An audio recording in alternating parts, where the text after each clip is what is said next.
Can you share your understanding about my teaching?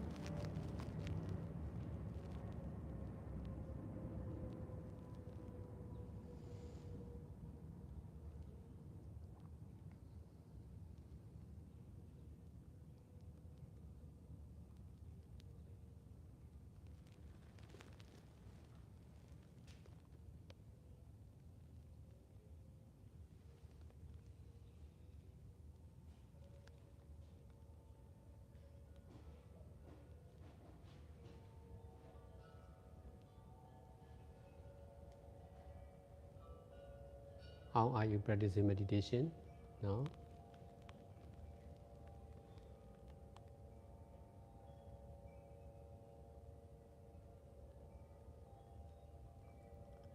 Yes, this is helpful to come from the side of how I practice now.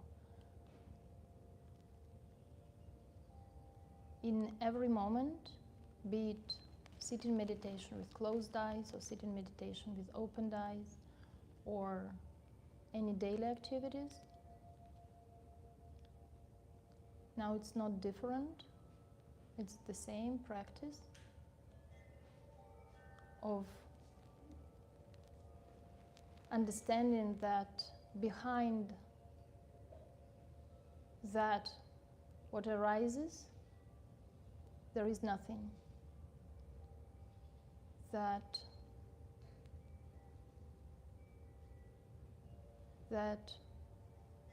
what arises mainly is misunderstanding as something,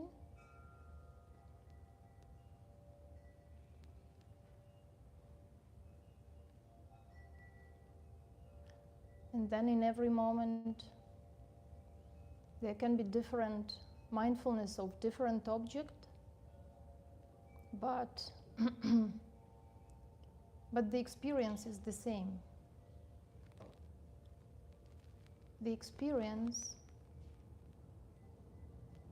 is that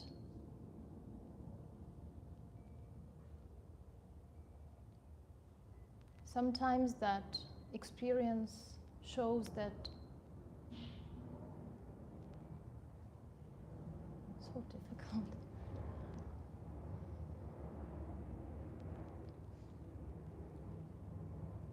The experience is the same, that there is nothing and it is impermanent and changing, and sometimes it is just impermanent and changing, but sometimes it is nothing, with next moment understanding that this is false, this is fake.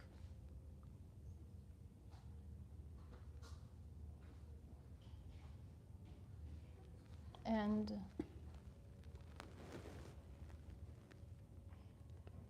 it is as if the truth is hiding behind what comes first.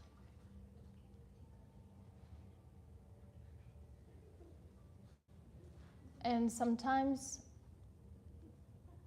everything happens without knowing what happens, just happening only. And then the mind wants to grasp the idea about something, wants to give a name, to know. And then the understanding of detachment comes, or of attachment and the detachment.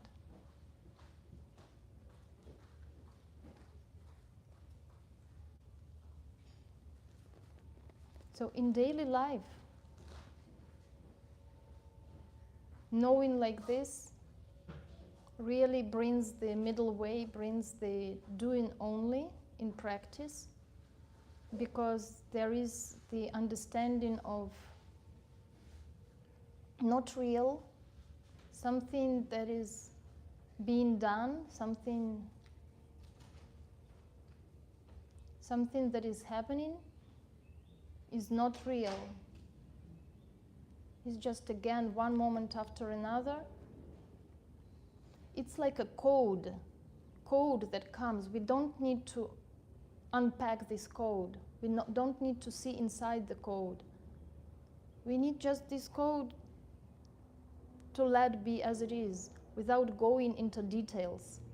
This code brings a lot of information about something, someone, what color, what place, what distance.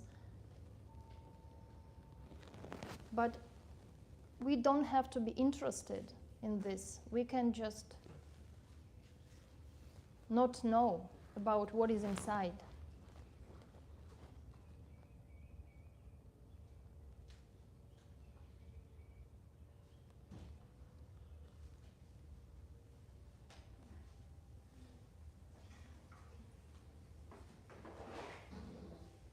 And sometimes there are like layers. There is one layer more visible of the change, and behind, sometimes the mindfulness can go see something behind which is less visible, but also more, not only one happening and the other and the next, but in between them, sometimes I notice that there is also some other happening, but I'm not very clear about that one. So as if there are two layers. And then I just let know that those are also just happenings, even though I'm less aware about them.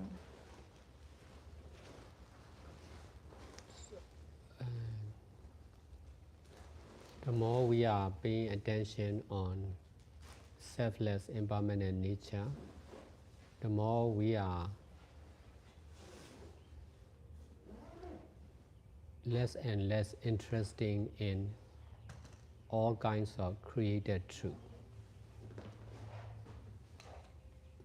What place, what time, what is happening,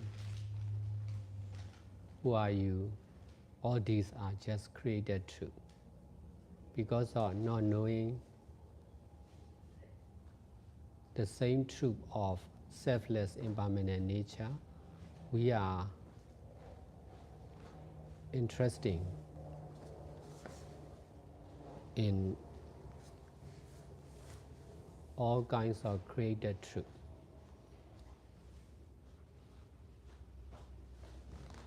Like the movies, all are creation, not real.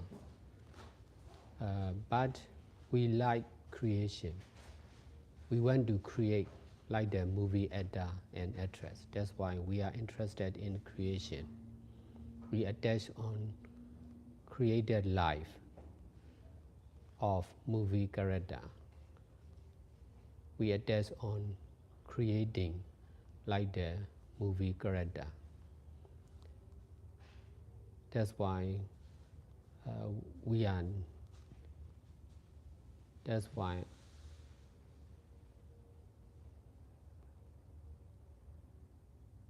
ourselves are just creating one action after another. We are using one created understanding one after another.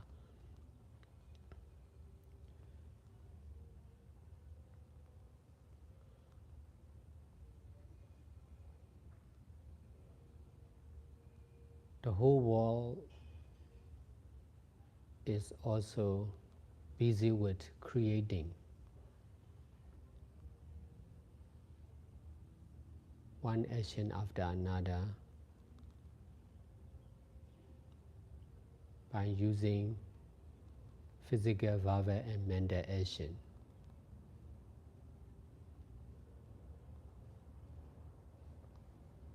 The truth of selfless impermanent nature is useful to detach from all the created action and happening.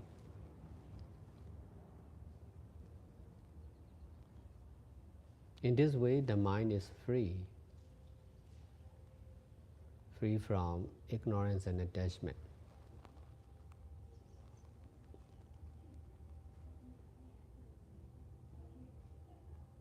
The mind should be mindful only on practicing mindfulness and detachment. mindfulness and detachment are mostly concerned with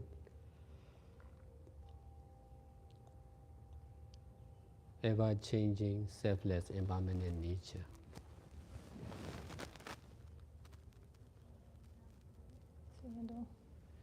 But even ever-changing, selfless, impermanent nature is not very correct. More correct, maybe even just cause and effect. Because what appears has no nature. Is only if we look one moment after another, it becomes nature. But by itself, the moment of mindfulness is just the effect that cannot but arise, that must come, that comes by force.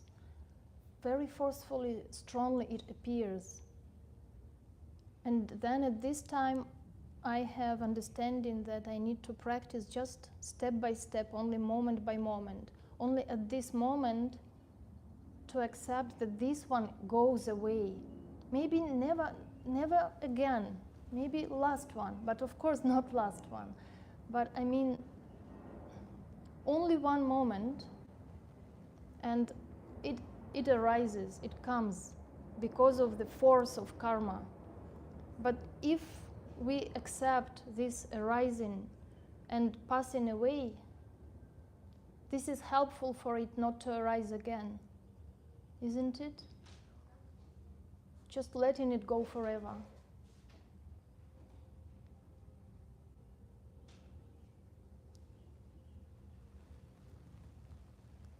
Am I now too metaphoric?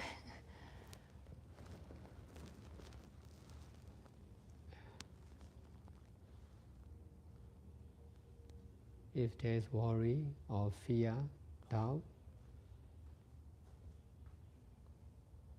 or greed, we should try to know the same truth of all these objects of mindfulness, which is cause and effect of selfless impermanent nature. So the more we are knowing like this,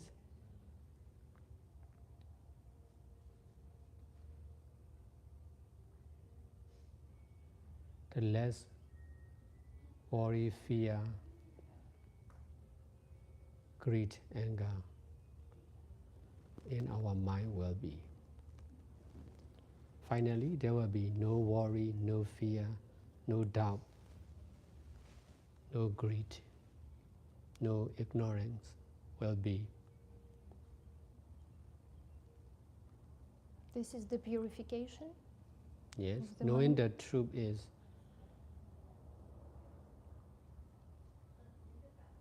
the real purification of the mind. So because of the power of the truth. The truth is really powerful. The truth is permanent. That's why whatever concerned with the truth, it will disappear for sure. Because greed, anger, delusion, ignorance, all these are not permanent, not real. Because of not knowing with the truth like this, there are greed, anger, and delusion in the mind endlessly.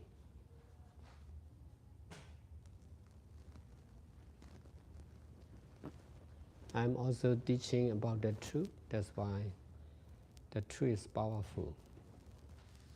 The truth is not easy to understand and explain like this. But I'm trying to speak about the truth. That's why even if the audience can understand with conscious mind, their unconscious mind can understand. In this way, the truth from unconscious mind can transfer to conscious mind.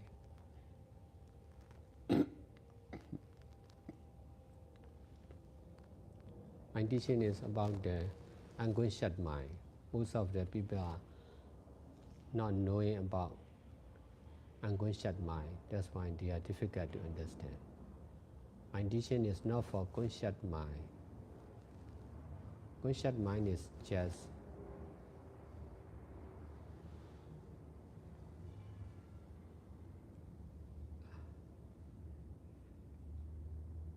a part of the mind. The real mind is concerned with unconscious mind. This one is a representative.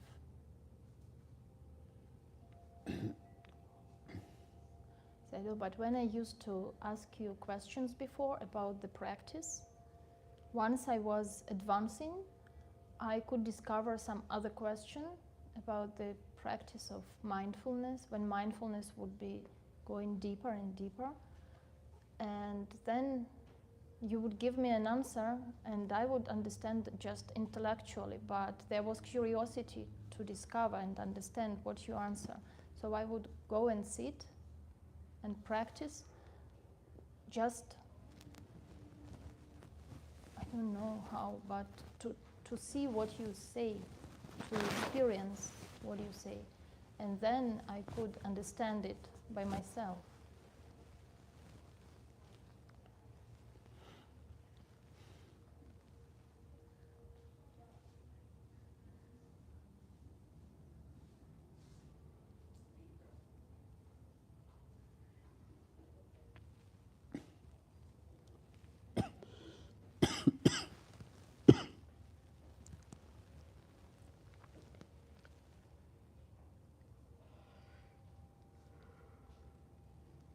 Like still it is like a guidance, even for the conscious mind.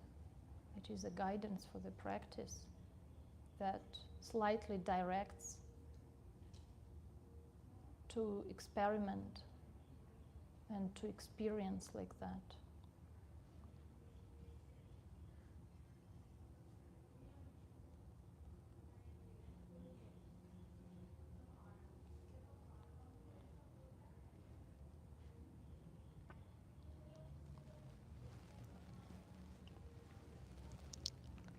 There are also different levels, as some other students notice about your teaching, that we can start by bulk practice in bulk, in gross,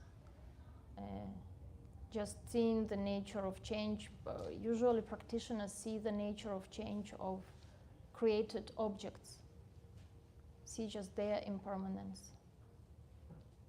But we need to learn to see the mind so that we can see impermanence closer. And then, because there is the grasping for understanding, we need to see the understanding as impermanent and not mine, no self.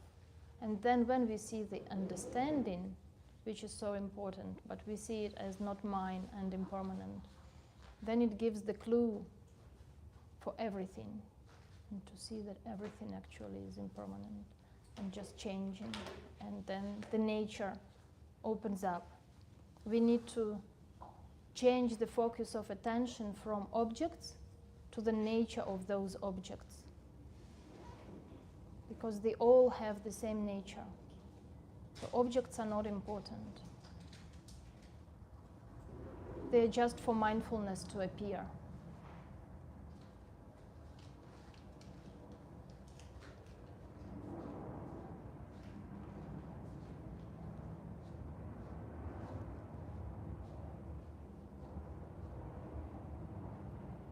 In order to understand the truth, we need to detach from creation.